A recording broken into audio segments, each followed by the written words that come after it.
Hello, everyone. Hope that you had a good weekend and welcome to week 7. I know that this is a difficult course, so you're probably pleased that you are to week 7. But keep pushing, everyone's doing well. So keep pushing here toward the end goal, and we'll be done. I'll put a plug for this in again at the end of this video, but there are obviously there are 8 weeks, but week 8 is short. It ends on Friday because we have to have our grades in shortly thereafter. So please make sure that you get your assignment in, because we do have our final project due in week 8, which is kind of an oddity. Um, Most of us have our final projects in week 7. So your final project is due in week 8, and I'm going to suggest that you get started on it this week, so you make sure that you give yourself enough time, because there is no written assignment due this week. So get started this week. You'll give yourself plenty of time to finish up that final project. I'll talk about that again at the end. So a couple things to discuss. First, I wanted to talk a little bit about the second discussion question from this week about patient-driven, payer-driven competition. So patient-driven competition, first payer-driven. Payer-driven competition tends to be based on price. So obviously payers want to pay less, and so when payers are driving that, it's going to be this battle based on price. Whereas when we're talking about patient-driven competition, and hopefully you drew this correlation from the reading, remember we talked about that medical arms race. So the medical arms race was similar to, think to I think a correlation I made was, way back, the nuclear arms race, or any arms race, country against country, where they're trying to build, the biggest armament to go to war against one another. Well, it's really what these facilities are doing. How many technologies, how many services, how many options can one hospital have against another? Not necessarily against, but it really is, because it is a battle. Warring hospitals, one against another, to provide the majority of services, the most services, to have patients come to their facility over the other. So that is patient-driven competition. The patients are driving that. I want to offer the most amount of stuff to these patients so that they'll come to my facility, versus payer-driven competition, which tends to be cost-related. So that's really the difference of those two situations there. So any questions on that, please let me know, and I'd be happy to discuss that a little bit further. And then we had talked about the porridge is too hot correlation, and I had put some info in the discussion board there. So I will leave that be and not discuss that any further. It's pretty straightforward from what I put in there, so I won't belabor that point anymore. I do want to just talk briefly about the 2 quiz questions. I did give everyone full credit for both, because I think everyone gave adequate answers, but there's a lot of answers. There's a lot of things you can discuss on both of these topics, so I just want to touch on some of the things that perhaps were missed. So what's the difference between an HMO and a PPO? And so the difference between an HMO and a PPO are generally, I think most folks got the notion that HMOs tend to keep folks in network. They tend to be less expensive than a PPO.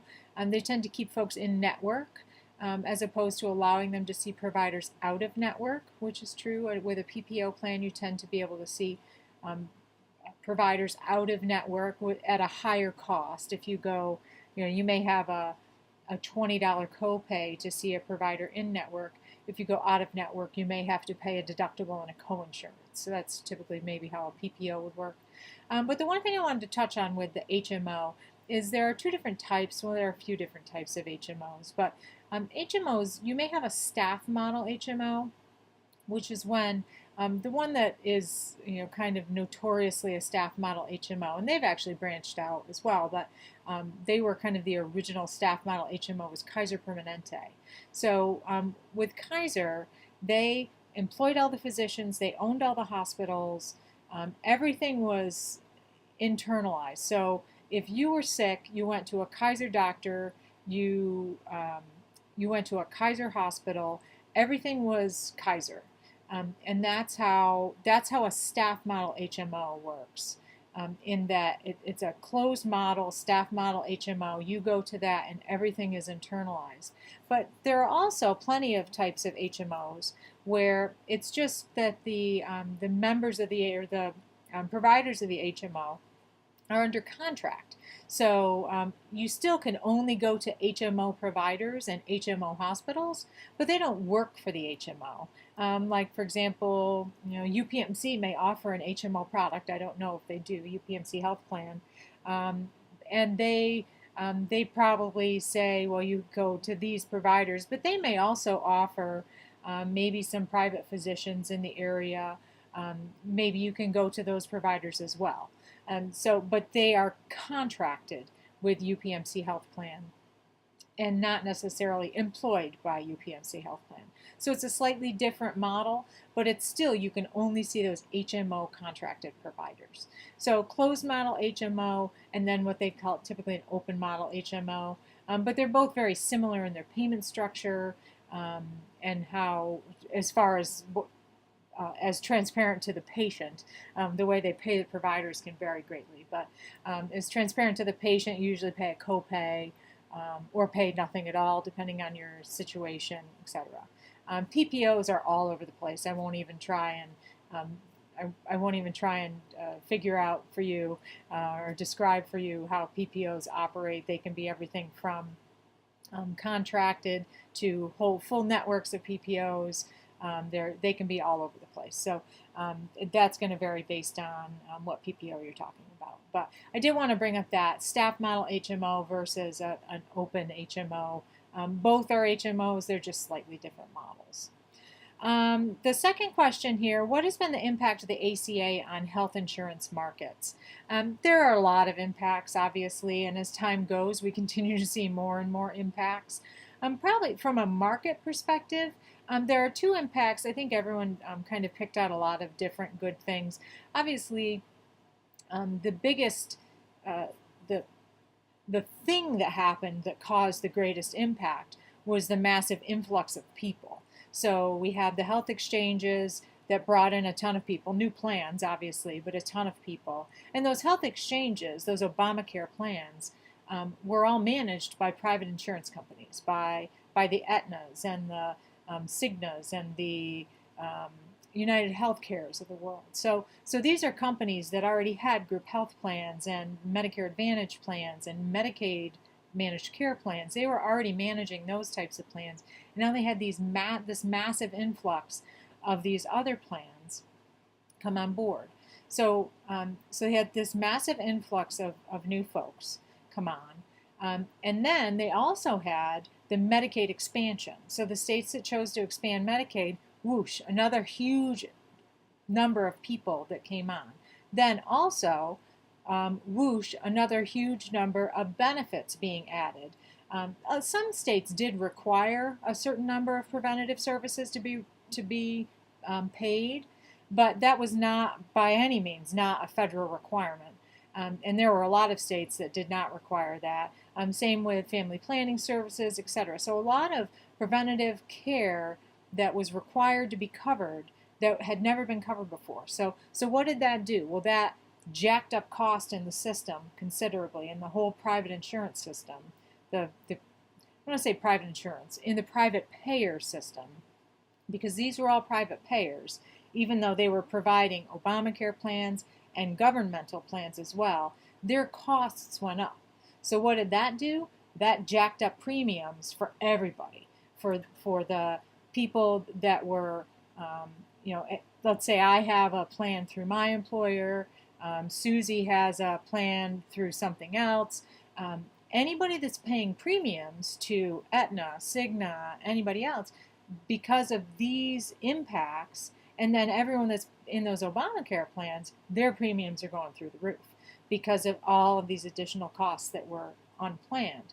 So much so that a lot of those folks that got on board for those Obamacare plans, a lot of those insurers took massive losses and dropped out. And they decided after the first couple of years that they weren't doing it anymore. It was too expensive, too many losses. They couldn't possibly raise premiums high enough to make up for the losses that they were incurring.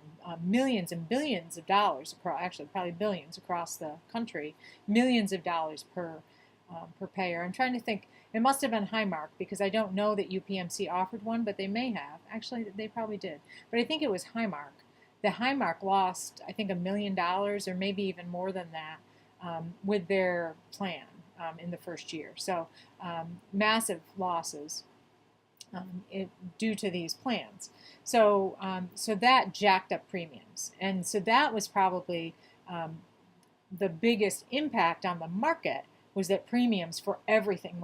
Anyone that was paying a premium, obviously Medicaid, you don't generally pay a premium, and if you do, it's rate controlled. But anyone that's paying a premium, group health plan folks, Obamacare plan folks, all of our premiums went through the roof the next time they could do that. So that was really one of the huge impacts across the marketplace. But lots of other impacts, obviously, keeping folks on across, until they're 26 under parents' plans. The topic of guaranteed issue, no pre-existing condition, lots of other topics that were really important. But that was probably the biggest impact on the marketplace. All of those other things fed into it and created those types of impacts. Other than that, I think that's probably all I had to share for this week. But again, you may want to get started on that paper a little bit early. I had put that in the discussion as well. Our paper, and I'll bring that up here so I can speak cogently about it. So it's generally it's just a paper, 4 to 5 pages, so just a tick longer than what we've been writing in the class so far. I'm talking about behavioral economics and how it can be applied to an issue. And I've given you a few options. If you choose not to write about one of those options, please get in touch with me, send me an email, and give me whatever, what it is that you want to write about, and let me get back to you before you start writing on it. So that we can be sure that it's something that behavioral economics really makes sense to apply to. So we want to take that topic, apply behavioral economics to it, and then how can we kind of explore that across the system. So what kinds of things do we want to do to apply this? How can it be? I think the term that's in there is taken to scale. I actually can't see that line because the top of my computer is blocking it. But I think it's taken to scale across the system. And as a healthcare manager, what can you do to implement that approach? So any questions on the paper, on topics, any of that, please let me know. And I'll be happy to help you out with that. And but again, that's not for the end of this week. That's due a week from this Friday.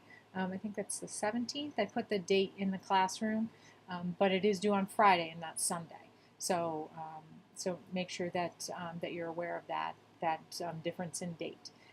But other than that, look forward to working with you this week, and enjoy these last vestiges of summer. It'll be the fall term before we know it. And I will talk to everyone this week. Thanks so much.